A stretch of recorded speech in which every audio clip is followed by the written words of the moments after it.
Movie की शुरुआत होती है और हम बहुत सारे लोगों की अलग अलग भीड़ देखते हैं जो कि कहीं पहुंचने की कोशिश कर रहे होते हैं और हमें एक संदेश भी देते हैं कि हमें ज़िंदगी में कभी हार नहीं माननी चाहिए और आगे बढ़ते रहना चाहिए। मंजिलें हमें खुद ब खुद मिल जाएगी। उसी भीड़ से अलग हम एक लड़के को देखते हैं जिसका नाम एरन होता है और उसे हाइकिंग का शौक़ होता है।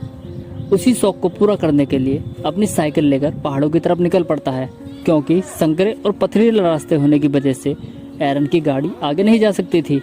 एरन को उस पॉइंट तक पहुंचने में 1 घंटा 23 मिनट लगेगा, लेकिन एरन की ओवर स्पीड की वजह से वो वहां केवल 45 मिनट में ही पहुंच जाएगा। एरन अपनी जर्नी को स्टार्ट करता है। रास्ते में एरन को 2 लड़कियां भी मिलती है जिसका नाम क्रिस्टी और मेगन था, जो कि अपना रास्ता भूल गई थी। दरअसल वो उन पहाड़ों में कहीं भटक गई थी। इसके बाद एरन उन्हें सही रास्ता बताता है और उन्हें वहां ले जाने के लिए कहता है जिस तरफ वो जाना चाहती थी, क्योंकि वो उन्हें बताता है कि मैं एक गाइड हूँ और तुम्हारी मदद कर सकता हूँ। इसलिए वो तीनों निकल पड़ते हैं पहाड़ों पर एंजॉयमेंट करने के लिए। काफ़ी आगे जाने के बाद उन्हें बताता है कि मुझे वहाँ जाने का एक दूसरा रास्ता पता है जो कि सबसे अच्छा रास्ता है और मैं गारंटी देता हूँ कि इसमें तुम्हें बहुत मज़ा आने वाला है क्योंकि वो जगह एडवेंचर से भरी हुई है। एक सकरी दरार में पहुंचने के बाद अचानक एरन का हाथ फिसल जाता है और वो नीचे गहरे पानी में गिर जाता है, जिसे देखकर वो दोनों डर जाती हैं। लेकिन एरन जोर से आवाज़ लगाकर उन दोनों को नीचे आने के लिए कहता है और कुछ ही देर बाद वो दोनों भी उस पानी में कूद जाती हैं। इस खेल में उन्हें बहुत मज़ा आ रहा था। कुछ देर मस्ती करने के बाद वो वहाँ से आगे के लिए निकल पड़ते हैं। वहाँ तीनों सेल्फी लेते हैं क्योंकि एरन को आगे की तरफ जाना था और वो दोनों अपने घर जा रही थी। अब एरन उनसे पूछता है कि क्या हम दोबारा मिल सकते हैं। इस पर वो एरन को नेक्स्ट डे होने वाली पार्टी पर इनवाइट करती है। अब तीनों वहां से अपने अपने रास्ते पर निकल जाते हैं। आगे का रास्ता एरन को अकेले ही तय करना था। वो एक सकरी घाटी से गुजरते हुए आगे बढ़ता है। घाटी में नीचे उतरते हुए उसके साथ एक हादसा हो जाता है क्योंकि एरन जिस पत्थर का सहारा लेकर नीचे उतर रहा था, अचानक ही वो पत्थर फिसल जाता है और एरन का हाथ स्लिप हो जाता है और एरन के हाथ पर वो पत्थर गिर जाता है। इससे एरन को ज्यादा चोट तो नहीं आई थी, लेकिन उसका हाथ अब उस पत्थर के नीचे दब चुका था। एरन अपने हाथ को निकालने की कोशिश करता है, लेकिन पत्थर इतना भारी था कि उसकी सारी कोशिशें बेकार थी। एरन जोर जोर से चिल्लाता है, लेकिन वो एक वीरान जगह पर था। वहाँ दूर दूर तक इंसानों का नामो निशान नहीं था।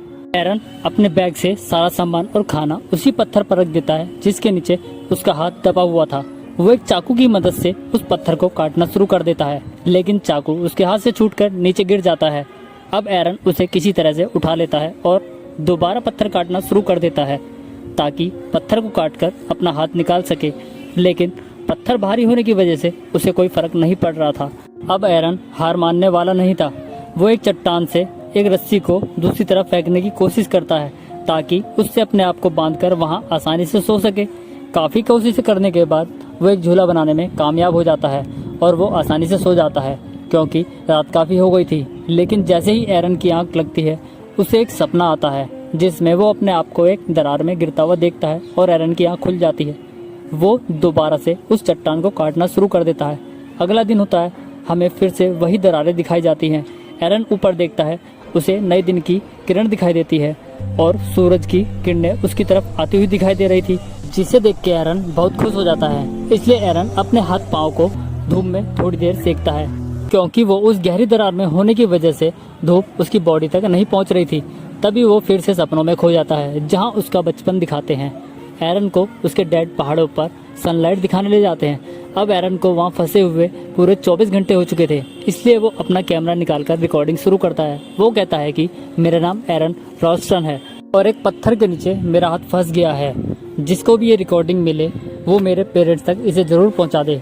यहाँ पर एरन को लग रहा था कि वो अब अधिक दिन तक नहीं बच पाएगा क्योंकि उसके पास खाना और पानी भी बहुत कम था। तभी एरन जोर जोर से चिल्लाता है ताकि कोई उसकी मदद कर सके, लेकिन वहाँ कोई भी उसकी मदद करने के लिए नहीं आता। इसे देखकर एरन निराश हो जाता है और हताश हो जाता है।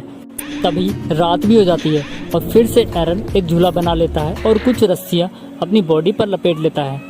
वो अपने बैग को अपने सिर के पीछे लगा लेता है ताकि थोड़ा रिलैक्स फील कर सके और आसानी से सो सके। रात में एरन के होंठ भी सूख गए थे क्योंकि उसे बहुत तेज प्यास लग रही थी। फिर एरन उस पार्टी को इमेजिन करता है जो उन लड़कियों ने एरन को इनवाइटेड किया था, जो उसे रास्ते में मिली थी। एरन पार्टी में कुछ ड्रिंक्स और कैप्स को देखकर थैंक्स करता है। इसके बाद वो सोचता है कि काश मैं भी उस पार्टी में होता। अगर तुम्हें कोई एतराज़ ना हो तो मैं एक बियर भी पी सकता हूँ। तभी हम एरन को उसकी वाटर बोतल से पानी पीते हुए देखते हैं, जो कि उस बोतल से एक घूंट पानी ही पीता है और इमेजिन करता है कि जब घर से निकलते वक्त उसकी मॉम का फ़ोन आता है, लेकिन एरन बाथरूम में होने की वजह से फ़ोन नहीं उठा पाता। वो सोचता है काश लास्ट टाइम मैं अपनी माँ से बात कर लेता, जिसका एरन को बहुत अफसोस था। नेक्स्ट डे फिर से एरन उस पत्थर को हटाने की कोशिश करता है। एरन रस्सियों की मदद से एक फंदा तैयार करता है और उस पत्थर को हटाने की कोशिश करता है, लेकिन एरन उस पत्थर को हिला भी नहीं पा रहा था। फिर एरन को उस ड्रिंक के बारे में सोचते हुए दिखाया जाता है जो उसकी गाड़ी में छूट गई थी, क्योंकि उसे बहुत तेज प्यास लग रही थी। फिर एरन रिकॉर्डिंग करता है और बोलता है कि आज मंडे है, मेरी लाखों कोशिशें करने के बाद भी मैं ये पत्थर नहीं हटा पा रहा और मेरे पास 150 ml पानी ही बचा है जो मुझे कल रात तक जिंदा बचा सकता है। इसके बाद एरन को एक रोमन पक्षी दिखाई देता है जो उसे हर रोज़ सुबह दिखाई देता है और हर रोज़ 15 मिनट के लिए धूप भी एरन को मिल जाती है, जिससे मेरी बॉडी को आराम मिल जाता है। फिर हम देखते हैं कि एरन अपने हाथ को एक रस्सी से बहुत तेज़ से बांध देता है और अपने हाथ को चाकू से काटने की कोशिश करता है, लेकिन उसमें धार नहीं होती, जिससे वो अपने हाथ को नहीं काट पा रहा था। फिर वो अपनी आर्मी नाइफ को ढूंढता है, लेकिन वो भी गाड़ी में ही रह गया था। इसलिए एरन कहता है कि हमें चाइनीज़ बनी हुई चीज़ों को यूज़ नहीं करना चाहिए, क्योंकि आप समझ गए होंगे कि एरन यहाँ पर अपने उस चाकू के बारे में बात कर रहा था जिसमें धार ना होने के कारण उसका हाथ नहीं काट पा रहा था। फिर से हम एरन को अपनी खुशी के पलों को याद करते हुए देखते हैं। एक बार उसकी फ्रेंड बर्फीली घाटियों में एक गाड़ी में न्यूड हो जाते हैं और वो बर्फ़ का मजा लेते हैं, जिसके बारे में सोचकर एरन के चेहरे पर थोड़ी देर के लिए मुस्कान आ जाती है। तभी बहुत ज़ोर से बादल गरजते हैं और तेज़ बारिश शुरू हो जाती है। वो उस बारिश के पानी से अपनी प्यास बुझाता है और अपनी बोतल को भी भरता है, लेकिन फिर हम देखते हैं कि जहाँ एरन फंसा हुआ था वहाँ पर पानी भरना शुरू हो गया था और उसमें एरन डूबने लगा था। तभी वो दरार पूरी तरह से पानी से भर जाती है और एरन उसमें डूब जाता है। अब एरन अपने हाथ से पत्थर को निकालने की कोशिश करता है और अपना हाथ निकालने की कोशिश करता है और उसका हाथ निकल जाता है। फिर वो गाड़ी लेकर एक लड़की के घर मदद मांगने के लिए जाता है, लेकिन वो लड़की एरन को देखकर अपना दरवाज़ा बंद कर लेती है। फिर हम देखते हैं कि एरन ये सब एक सपने में देख रहा था और वो पूरी तरह से टूट चुका था। वो मदद मांगने लगता है, लेकिन उसने हार नहीं मानी थी। अगले दिन फिर से हम एरन को दिखते हैं, जहाँ वो फिर से रिकॉर्डिंग शुरू करता है और अपने आप से ही बात करना शुरू कर देता है। वो अपने मॉम डैड को हेलो बोलता है और कहता है कि माँ बाप को कभी भूलना नहीं चाहिए। वो अपनी मॉम से भी माफ़ी मांगता है, क्योंकि उसने अपनी मॉम के फ़ोन का जवाब नहीं दिया था।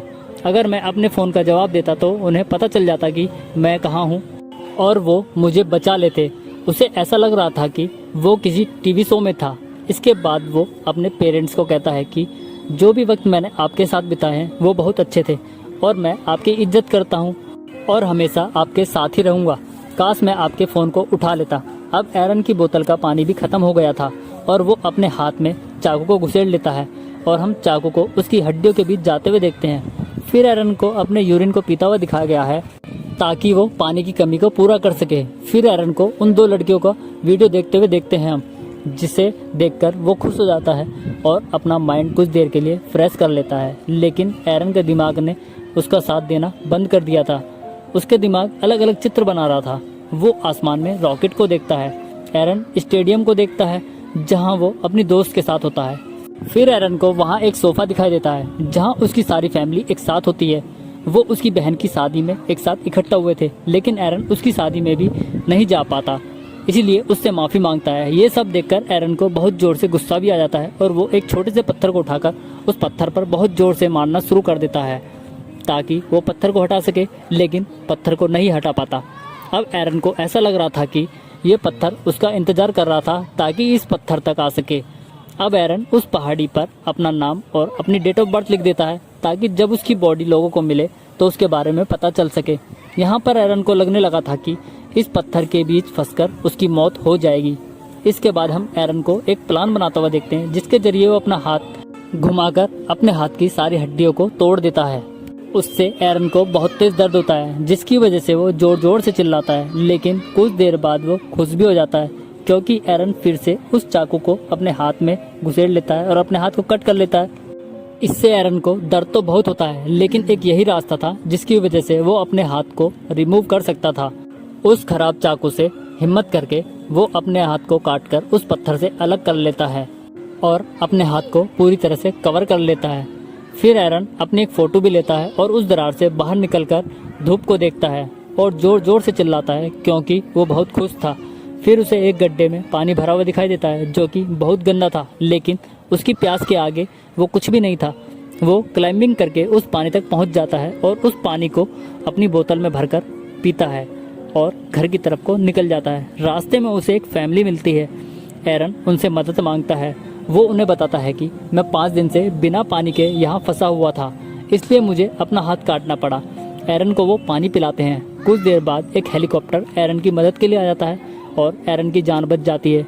ये कहानी हमें बताती है कि हमें कभी हार नहीं माननी चाहिए और आगे बढ़ते रहना चाहिए। इस तरह हमें मंजिल अपने आप ही मिल जाएगी। ये एक सच्ची घटना पर आधारित फिल्म थी 1 to 7 Hour, जिसमें एरन एक आदमी चट्टान के बीच में फंस जाता है। वो अपने हाथ को काटकर अपनी जान बचा लेता है। मूवी के अंत में एरन और उसकी वाइफ की फोटो को दिखाया जाता है जो कि हमें साफ संदेश देते हैं कि नेवर गिव अप। इस तरह मूवी खत्म हो जाती है।